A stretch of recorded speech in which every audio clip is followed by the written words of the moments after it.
ওষুধের মূল্য নিয়ন্ত্রণ, ওষুধের উপর থেকে জিএসটি প্রত্যাহার, বিপণন কর্মীদের জন্য বিধিবদ্ধ কাজের নিয়মাবলী, এসপি আইন বলবৎ, মেডিকেল রিপ্রেজেন্টেটিভদের হাসপাতালে কাজের অধিকার সহ 8 দফা দাবিতে আগামী 20 ডিসেম্বর এফএমআরএআই এর ডাকে সারা ভারতবর্ষের মেডিকেল ও সেলস রিপ্রেজেন্টেটিভরা একদিনের ধর্মঘটে যাচ্ছেন।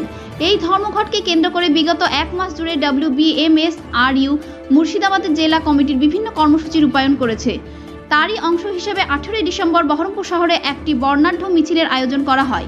মিছিলটি ইন্দ্রপ্রস্থ অঞ্চলে WBMSRU অফিস থেকে শুরু করে মোহনের মোড়ে শেষ হয়। সেখানে একটি পথসভায় WBMSRU নেতৃত্ব এবং CITU নেতৃত্বে ধর্মঘটের দাবিগুলো সাধারণ মানুষের মধ্যে প্রচার করেন। মিছিল এবং পথসভা থেকে কেন্দ্রীয় সরকারের জনবিরোধী, শ্রমিক বিরোধী নীতির বিরুদ্ধে প্রতিবাদ জানানো হয় এবং আগামী দিনে ওষুধের দাম কমানোর দাবিতে ও ফিল্ড কর্মীদের চাকরি সংক্রান্ত দাবি দেওয়া নিয়ে তারা বৃহত্তর আন্দোলনে যাবেন বলে WBMSRU নেতৃত্ব জানান।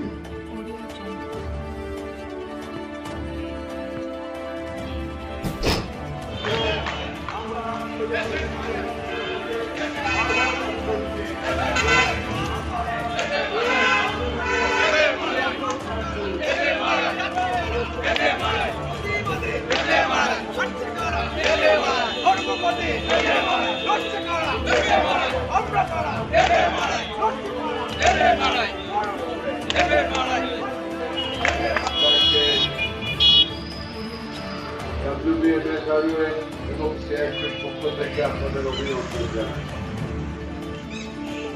মেডিকেল রিপ্রেজেন্টেটিভদের এই সংগঠন এফএমআরআই ডাকায় আগামী 20 ডিসেম্বর সারা ভারতবর্ষব্যাপী মেডিকেল এবং সেলস রিপ্রেজেন্টেটিভরা একদিনে ধর্মঘটে যাচ্ছে।